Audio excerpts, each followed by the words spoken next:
Everyone, welcome back. आज की इस वीडियो में हम बात करने वाले हैं आपके paper number 4 business economics and business and commercial knowledge के बारे में। ये दो पेपर होंगे, बेसिकली ये पेपर नंबर 4 में आएंगे। 60 प्लस 40 मार्क्स का वेटेज रखते हैं। तो आज की इस वीडियो में इन टोटल जो आप ये टॉपिक देख रहे हो अराउंड 5 प्लस 6 11 टॉपिक में क्या क्या कंटेंट है, बिकॉज सिंपली अगर आपको बोलना चाहूँ, आप सबने क्लास 12 में इकोनॉमिक्स पढ़ी जरूर है, but business and commercial knowledge बिल्कुल डिफरेंट होगा। इवन दो जो इकोनॉमिक्स का भी टॉपिक है आपको देखने से लग रहा होगा ऑलमोस्ट टॉपिक सेम है एक्सक्लूडिंग बिजनेस साइकिल, बट इसमें भी सबसे बड़ा ब्लंडर ये है कि आपने जो पढ़ा वो सब्जेक्टिव के पॉइंट ऑफ व्यू से। अब सीए फाउंडेशन में जो आप पढ़ोगे पूरा का पूरा ऑब्जेक्टिव या यूं कहें एमसीक्यू अप्रोच होगी। बट बिफोर स्टार्टिंग एनीथिंग, कुछ भी बताने से पहले जरा बात कर लें तो आपके 3 सबसे कॉमन क्वेश्चन के बारे में। ऑल्दो मैंने इसका वीडियो 14 मई को उस वीडियो पे मेंशन भी है, 14 में आपके सारी क्वेरीज कवर कर दी थी, बट उसके बावजूद कुछ बच्चे हैं जिन्हें भरोसा नहीं होता, वो आके कमेंट कर ही लेते हैं, तो उनका आंसर कर देता हूं, फिर वीडियो को स्टार्ट करता हूं। ठीक है जी। सबसे पहला क्वेश्चन था, सर क्लासेस सारी यूट्यूब पे ही मिलेंगी क्या, और क्या सारी क्लासेस फ्री ऑफ कॉस्ट होंगी? तो फिर से बोल रहा हूँ, सारी की सारी क्लासेस यूट्यूब पर ही प्रोवाइड होंगी। पूरा का पूरा सीए फाउंडेशन का सिलेबस यूट्यूब पे होगा और फ्री ऑफ कॉस्ट ही होगा। हाँ, जैसे एक्चुअली प्रॉब्लम आपकी नहीं है, आप डिफरेंट यूट्यूब प्लेटफॉर्म पे अलग अलग चैनल्स पे जा आपके पास टाइम बहुत है तो आप विजिट करते रहते हो, तो कोई बोलता है हम कुछ लेक्चर फ्री कर देंगे, कोई बोलता है हम कुछ लेक्चर फ्री कर देंगे, तो आपकी टेंशन बढ़ी हुई है कि कहीं सर ऐसा ना करें, ये भी कुछ लेक्चर फ्री करें उसके बाद पेड कर दें। नहीं होने वाला, पूरा कोर्स फ्री होगा। सेकंड सबसे ज़्यादा क्वेश्चन, जब हमने कल आपके लिए एक टेलीग्राम चैनल क्रिएट किया तो 2 नालायक बच्चे थे। हाँ, नालायक इसलिए बोल रहा हूँ क्योंकि यार अगर पूरा कोर्स फ्री कर रहे हैं तो आपको टेलीग्राम ज्वाइन करने के लिए हम फीस चार्ज करेंगे क्या? वो आके कमेंट सेक्शन में हमसे पूछते हैं, सर टेलीग्राम ज्वाइन करने का पैसे तो नहीं लोगे? भाई आपके लिए क्रिएट किया, उसमें यह भी बता दिया था कि वो टेलीग्राम चैनल सिर्फ अगस्त 2020 तक ही वैलिडेशन में रहेगा, उसके बाद वो चैनल डिसकंटिन्यू कर देंगे, तो काहे के पैसे? तीसरा सबसे ज़्यादा क्वेश्चन था, सर पढ़ाना कब से शुरू करोगे? तो उन बच्चों को कहना चाहूँगा जिनका ये क्वेश्चन, और अगर वो कॉमर्स साइड से हैं और फिर भी अगर वो ये पूछते हैं सर पढ़ाना कब स्टार्ट करोगे, तो उन्होंने 12th में पता नहीं क्या किया है। हाँ, सुनने में तो हराश लग रहा होगा, बट फैक्ट तो यही है। रीज़न बताता हूँ, आप सब ने 12th अगर कॉमर्स से करा है, जिन्होंने ये क्वेश्चन पूछो अगर उन्होंने कॉमर्स से करा है, तो आपने बिजनेस स्टडीज़ में एक चैप्टर पढ़ा था प्लानिंग, उसमें एक कोटेशन थी, if you fail to plan then you plan to fail. मतलब अगर आप प्लानिंग करने में फेल होते हो, अल्टीमेटली आप फेल होने का प्लान करते हो। तो आपको क्या लगता है मैं आपको सिलेबस क्यों बता रहा हूँ, मार्क्स का वेटेज क्यों बता रहा हूँ? Sir accordingly according to me, मैं आपके लिए एक स्ट्रैटेजी प्लान कर रहा हूँ, बिकॉज अगर आपको अच्छे से पता है बिजनेस तो प्लानिंग पहले कर, तो कंट्रोलिंग एट द एंड होती है। बट आप क्या चाहते हो, रीज़न क्या है पल मालूम है? क्योंकि ऑनलाइन भाई लॉकडाउन की वजह से सारे फैकल्टीज़ यूट्यूब पे आ गए हैं, तो सभी बता रहे हैं कि हम आपको सीधा चैप्टर पढ़ाना चालू। आपको एग्जैक्टली पता ही नहीं कि आप क्या कर रहे हो, आप पढ़ रहे हो बट आपको ये नहीं मालूम कौन सा टॉपिक कितना वेटेज रखता है। और क्योंकि ये नहीं पता, कंटेंट नहीं पता, सिर्फ पढ़ना है सर ये ठीक वैसी बात है, ऐसे युद्ध की तैयारी जिसके बारे में हमको एग्जैक्टली पता ही नहीं कितने लोग हैं, बस लड़ना है, मन ने लड़ना है, तुम ले चलो, भले सामने वाला मार के गिरा दे। तो भाई वैसे भी सीए फाउंडेशन में फेलिंग परसेंटेज बहुत हाई है, 70 से 80% बच्चे फेल होते हैं। तो मैं नहीं चाहूँगा सीटीसी फैमिली का कोई बच्चा ऐसा हो। सो आई होप आपको चीज़ समझ आ रही। प्लान अच्छे से करो, बहुत टाइम है, इतना कम टाइम नहीं, 3 महीने में सिलेबस आराम से निपटेगा जिस दिन से पढ़ाना स्टार्ट करूंगा। और बताऊं, आज सुबह की वीडियो जाके देख लो, 1 घंटे में ऑलमोस्ट अकाउंट पूरा रिवाइज करा है, 1 घंटे 8 मिनट में। क्या लगता है आपको ऐसे थोड़ी होता है? कराऊंगा सारी चीज़ें। हाँ, लेकिन बिलीव रखो, क्योंकि आप बार बार आके क्वेरी करोगे, सर कोर्स कब तक पढ़ाओगे, सर पढ़ाना कब से स्टार्ट करोगे, सर क्या यही सब पढ़ाओ, मज़ा नहीं आता। फिर ऐसा लगता है कि पता नहीं क्या चल रहा है। जैसे वो कभी कोई बच्चा ऑफलाइन पूछता है, सर पढ़ाना कब स्टार्ट करोगे? सर क्या लगता है बिजनेस एंड कॉमर्शियल नॉलेज आपको सब पता है, डाउट है? हाँ, अभी स्टार्टिंग में आपको ऐसा बोलना पड़ रहा है, उसका रीज़न मैं चाहता हूँ क्वालिटी कंटेंट वाले बच्चे रहें जिनमें ये भर के है, ऐसा नहीं फर्जी वाले बच्चे नहीं चाहिए। तो आओ स्टार्ट करते हैं सबसे पहले पॉइंट से। ये काम हम ऑफलाइन में भी करते हैं सर, वहाँ पे क्या होता है, टेस्ट लेके हम फिल्टर कर लेते हैं। टेस्ट लेके अगर आप डिजर्व करते हो तो हम क्लास में रखते हैं। यहाँ कैसा भी फ्रीडम ऑफ स्पीच, आप सारे फ्री हो तो आप मुझसे वो पहले डिस्कस कर लेते हो, है कि नहीं? टेलीग्राम चैनल जाके ज्वाइन कर लेना और चिंता कम करो, काम ज़्यादा करो, सिंपल है बहुत। चलो स्टार्ट करते हैं सबसे पहले पॉइंट से। सर इकोनॉमिक्स का पहला सिलेबस ये 5 चैप्टर, जिसमें से बिजनेस साइकिल आपने क्लास 12 में नहीं पढ़ा, ऑलमोस्ट ये चारों चैप्टर पढ़ रखे हैं, लेकिन आपको पढ़ना होगा एमसीक्यू अप्रोच पर। पेपर एमसीक्यू होगा, 0.25 की माइनस मार्किंग भी अवेलेबल है। मतलब अक्कड़ बक्कड़ नहीं खेल सकते, जय माता दी नहीं कर सकते, मतलब तुक्का नहीं लगा सकते सर। 4 क्वेश्चन गलत करेंगे तो 4 नंबर वो जाएंगे और 1 नंबर और 0.25 के मुताबिक मतलब 4 क्वेश्चन गलत करने में 5 नंबर जाएंगे। हर क्वेश्चन 1 नंबर का होगा, मतलब साफ है। इकोनॉमिक्स 60 मार्क्स के लिए है, बीसी के 40 मार्क्स के लिए, टोटल मिला के 100 मार्क्स का पेपर बनेगा और 100 मार्क्स मतलब 100 एमसीक्यू पेपर करने के लिए 2 घंटे मिलेंगे। Paper number 1, paper number 2 accounts और बिजनेस लॉ करने के लिए आपको मिलेंगे 3 घंटे 15 मिनट का टाइम भी। यहाँ कोई टाइम नहीं मिलेगा, सिंपली आपको 2 घंटे 100 क्वेश्चन, मतलब साफ 120 मिनट 100 क्वेश्चन। अप्रोच फास्ट होनी चाहिए। तो बात करते हैं सबसे पहले introduction to business economics. Sir इस चैप्टर में आपको प्रॉफिट मैक्सिमाइजेशन, सेल्स मैक्सिमाइजेशन और ग्रोथ मैक्सिमाइजेशन 3 पॉइंट बोले, profit maximisation, sales maximisation and growth maximisation के बारे में पढ़ना होगा।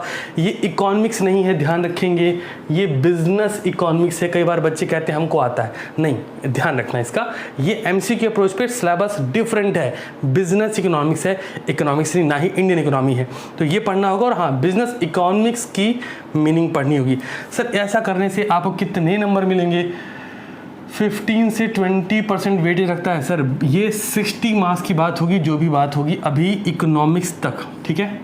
15 से 20% जो भी वेटेज बता रहा हूँ ये अकॉर्डिंग टू ICI है। आज का वीडियो कंप्लीट होने के बाद अगर आप चाहते मैं आपको टेलीग्राम पे ये PDF भी प्रोवाइड कर दूँ, चैप्टर वाइज, सिलेबस वाइज, पूरा चारों का चारों पेपर का। प्लीज़ मुझे कमेंट में बताइएगा, आपको टेलीग्राम पे ये PDF डेफिनेटली मिल जाएगा after your class. Second point, theory of demand and supply. यहाँ पे वो कंज्यूमर बिहेवियर वाली अप्रोच मालूम है सबको, law of DMU, law of supply, elasticity of supply, price income cross elasticity, सारा टॉपिक वही होगा। इसकी अगर हम बात करें तो ये 2 टॉपिक, ठीक है जी, ये 2 टॉपिक मिला के अराउंड 30 से 40% का टॉपिक बनता है, तो 35 से 40% का सिलेबस है ये। ध्यान रखेंगे डिमांड सप्लाई में जो आपने क्लास 12 में पढ़ा है मेजॉरिटी चीज़ें वही हैं, बस MCQ में कन्वर्जन देना होगा। अब बात आती है प्रोडक्शन एंड कॉस्ट की। सर प्रोडक्शन कॉस्ट में law of production, concept of cost भी पढ़ना है। हाँ, आपको ध्यान होगा यहाँ पे प्रोडक्शन कॉस्ट की जब भी हम बात करेंगे तो हमें वो ध्यान है, फिजिकल इनपुट फिजिकल आउटपुट कब कैसे चेंज होता था, शॉर्ट रन में क्या इम्पैक्ट आता है, लॉन्ग रन में क्या इम्पैक्ट आता है, चीज़ें वही करनी है, बस थोड़ा सा लेवल बढ़ाना पड़ेगा, ठीक है। हाँ, TFC, VC को ध्यान है, variable cost, total fixed cost, average fixed cost, topic वही जाएंगे। न्यूमेरिकल अप्रोच भी यूज़ करनी होगी। अगला टॉपिक जो आपका है वो है आपका मार्केट का। 25 से 30% का टॉपिक है। आप समझ सकते हो कितना ज़्यादा है, मतलब 30% अप्रॉक्सीमेटली 18 नंबर आउट ऑफ 60 बहुत ज़्यादा होता है और यहाँ से क्वेश्चन बनते भी भर भर के हैं। सर इसमें क्या होगा, monopoly, monopolistic competition, perfect competition, ध्यान ना, ओलिगोपोली, यही सारे टॉपिक होंगे, अलग से कुछ नहीं है। हाँ, बात कर लेते हैं बिजनेस साइकिल की। अकेला चैप्टर है, 15 से 20% का वेटेज रखता है और बहुत ही कमाल का चैप्टर है, मतलब मज़ा आ जाएगा आपको पढ़ के। इसमें सब पढ़ना क्या होता है, बेसिकली बिजनेस साइकिल के फीचर्स और फेज और कॉज, ये 3 मेन कंटेंट जो आपको पढ़ने पड़ते हैं। तो इतना करने से आपको मिल जा रहा है अराउंड 60 मार्क्स। हाँ, MCQ अप्रोच का मतलब भी सुन लो, अच्छे से समझ लो। देखो MCQ अप्रोच पढ़ते हुए आपकी जो स्टडी की अप्रोच भी होनी चाहिए वो भी MCQ होनी चाहिए, मतलब सिंगल स्टेटमेंट आंसर आपको सीखना पड़ेगा। वो बड़ा बड़ा पैराग्राफ मॉड्यूल में वैसे ही दिया होगा, बट आपकी जो अप्रोच होनी चाहिए पढ़ने की, इतना बड़ा पैराग्राफ पढ़ रहे हैं तो उसमें से 1 लाइन 2 लाइन का स्टेटमेंट बाहर निकालें, उससे क्या क्वेश्चन अराइज हो सकता है आपको सोचना पड़ेगा। पास्ट ईयर के पेपर ICI प्रोवाइड नहीं करता। फिर से सुन लो, आपको बिजनेस लॉ के जो पेपर नंबर 1, 2 है अकाउंट्स और बिजनेस लॉ के पेपर ICI प्रोवाइड करता है, लेकिन इकोनॉमिक्स और मैथमेटिक्स के पेपर ICI नहीं देता। MCQ पेपर और मॉक टेस्ट शीट देके वो दोनों साथ में ले लिया आता है एग्जामिनेशन टाइम में। मतलब जो भी पेपर आपको कहीं वेबसाइट पे ICI में कहीं भी मिलने, गूगल वगैरह पे, वो सारे के सारे पेपर मेमोरी बेस्ड है। सर इसका क्या मतलब है, बच्चे पेपर देके निकलते हैं, हमारे जैसे स्टाफ वहाँ बाहर होते हैं, वो बच्चों से फीडबैक लेते हैं, बेटा किस टॉपिक से कितना आया, तो हमारी जो टीम होती है वो रिकॉर्ड कर लेती है, हम भी बताएंगे आपको, वो रिकॉर्ड कर लेती, उसके बेसिस पे एक पेपर डिज़ाइन हो जाता है, दैट्स इट। इससे ज़्यादा ये कोई कह दे कि वही पेपर में बेटा आपको प्रैक्टिस करा रहे हैं, झूठ है, समझ रहे हो ना। चलो अगला पॉइंट बात करते हैं बिजनेस एंड कॉमर्शियल नॉलेज। बिल्कुल फ्रेश सब्जेक्ट है, लेकिन मैं आपसे ये कह सकता हूँ अगर आप इन फ्यूचर एक बिजनेस क्रिएट करना चाहते हैं, एंटरप्रेन्योर बनना चाहते हैं, तो बिलीव मी ये वो सब्जेक्ट है, इतने ही टॉपिक में कमाल कर देंगे आप। मतलब आपके जो सोचने के जो थॉट प्रोसेस की पावर है ना, वो उसका जो एक्सपेंशन होगा इस लेवल पे होगा कि आप भी सोचोगे ये हुआ तो हुआ कैसे। हाँ, इसको जानने के लिए आप एक काम कर ले सकते हैं, अगर आपके पास सफिशिएंट टाइम हो, हालांकि टाइम होगा, तो एक वीडियो हमारी है पेस्टल एनालिसिस मार्केटिंग करके, BCK वाली प्लेलिस्ट चेक करना, उसमें एक टॉपिक पढ़ा है पेस्टल एनालिसिस, बहुत छोटा टॉपिक है, अभी रिसेंटली अपलोड किया था, वो टॉपिक आज आप कवर कर लेना। अच्छा, जो भी बच्चे उस वीडियो में जाना तो मुझे वहाँ पे प्रेजेंट लिख देना और लिख देना नवंबर 2020, मुझे लग जाएगा हाँ आप आ गए उस वीडियो में भी, मैं मॉनिटर करता रहूँगा आपको, है ना, क्या एक्टिविटीज़ चल रही है। ये अदर यूट्यूब चैनल जैसा बिल्कुल नहीं होने वाला है कि आप जैसे मर्जी पढ़ेंगे हम बोलेंगे अरे बेटा ठीक है, ना ना ना, मैं आपको मॉनिटर करूँगा ना, बिकॉज कैसा है तभी तो पता लगेगा कि एग्जैक्टली आप कहाँ पर लैग कर रहे हो, मैं आपको बता पाऊँगा कि आप कहाँ कमी कर रहे हैं, क्योंकि आप पहली बार है, हम 17 बार फेल हो चुके हैं, समझ लीजिए 17 अटेम्प्ट से पढ़ा रहा हूँ तो 17 बार फेल ही हूँ, समझो, बहुत सारा एक्सपीरियंस हो गया फाउंडेशन वालों के साथ। तो पहला टॉपिक है इंट्रोडक्शन टू बिजनेस। अब इसकी शक्ल से जाओ, कितने परसेंट का सर, 15 से 18% का वेटेज रखता है, कितने मार्क्स का, 40 मार्क्स का, ये ध्यान रखेंगे, मतलब तकरीबन 6 नंबर से 7 नंबर के बीच। आसान शब्दों में बोलूँ तो लगभग सारे चैप्टर ऐसे हैं। हाँ, बट कंटेंट की बात कर लेता हूँ। बिजनेस की जब हम बात करेंगे तो कब बिजनेस फॉर्म में आता है economic, non economic activity. Economic वाले में ध्यान होगा business professional employment, non economic में सोशल वेलफेयर करना, NPO या NGO चलाना। सर CTC क्लासेस का अबाउट सेक्शन एक बार आज जरूर चेक कर लीजिएगा। जब भी आप ये पूछते सर फीस लगेगी क्या, अबाउट सेक्शन चेक करिएगा, आपको अच्छा लगेगा, ठीक है। सेकंड पॉइंट आता है सर बिजनेस इन्वायरमेंट। देखिए बिजनेस इन्वायरमेंट का भी वेटेज अराउंड 15 से 18% का है, और यहाँ पे आपको जो मेजर पढ़ना होगा वो 2 माइक्रो इन्वायरमेंट होते हैं, मैक्रो इन्वायरमेंट होते हैं, इकोनॉमिक्स नहीं, माइक्रो एंड मैक्रो इन्वायरमेंट होते हैं सर। यहाँ पे आपको चेक करना पड़ता है कि बिजनेस का माइक्रो इन्वायरमेंट कौन सा है, उसके कंज्यूमर कौन है, कस्टमर कौन है, कॉम्पिटिटर कौन है, ऑर्गेनाइजेशन कौन से हैं, मार्केट कहाँ है, सप्लायर कौन है, इंटरमीडिएट्स कौन है। जो पॉइंट बोल रहा हूँ वापस से आके चाहे रिकॉर्ड कर लीजिएगा। हाँ, मैक्रो की बात करें तो डेमोग्राफिक एरिया क्या है, इकोनॉमिक क्या है, पॉलिटिकल, लीगल, सोशल, कल्चर क्या एक्टिविटीज़ हैं, जहाँ पे आपको बिजनेस सेटअप करना है वो बिजनेस के लिए वो सुटेबल जोन है कि नहीं है, ये चेक करना। फिर बात आती है बिजनेस ऑर्गेनाइजेशन की, ये वो चैप्टर जिसमें अपडेट्स होते रहते हैं। यहाँ पे कंपनियों का एक ओवरव्यू दिया गया है, कौन सी कंपनी का CEO कौन है, फाउंडर कौन था, टर्नओवर क्या है, प्रॉफिटेबिलिटी कितनी आ रही है, टैक्सेशन कितना आ रहा है, ये सारा डेटा उसमें मेंशन होगा। मतलब बहुत सारी आपकी डोमेस्टिक कंपनी, ग्लोबल कंपनीज दी होती हैं। अब एक सवाल, क्या ये सारा डेटा आप याद कर सकते हैं? तो अभी बता दे रहा हूँ आपसे, नहीं होगा, ना ही करने की ज़रूरत है। क्यों सर? 40 मार्क्स का 15% कैलकुलेट करो कितना होता है सर, समझ में आ रहा है क्या? मतलब इतने कम नंबर के लिए, तकरीबन 5 से 6 नंबर के लिए। अच्छा एक बात और, 5 से 6 नंबर के लिए मतलब आपके जो क्वेश्चन पेपर में देखने को मिलता है 1, 2, 3 क्वेश्चन हो सकते हैं। हाँ, लेकिन क्या पढ़ेंगे? नहीं, बिल्कुल नहीं पढ़ेंगे, बहुत ईमानदारी से। अगर आप बिजनेस एंड कॉमर्शियल नॉलेज की बुक अगर आपके पास है, हालांकि कुछ बच्चों के पास नहीं होगी, तो आप बुक एक बार उठा के चेक करना, उसका फ्रंट पेज, वहाँ पे ICAI आपसे एक्सपेक्ट करता है कि आप न्यूज़ लेटर्स, ठीक है, न्यूज़पेपर्स जो भी ऑफिशियली हैं उन सब को रीड करो, एटलीस्ट पर डे रीड करो। ऐसा आप नहीं कर पाओगे बिकॉज इतना पॉसिबल नहीं है, और अगर अभी आप फ्री टाइम में फिर भी आप नहीं करेंगे तो मैं एक्सपेक्ट भी नहीं कर रहा हूँ, क्योंकि इतनी ज़्यादा ज़रूरत नहीं है 3 नंबर के लिए।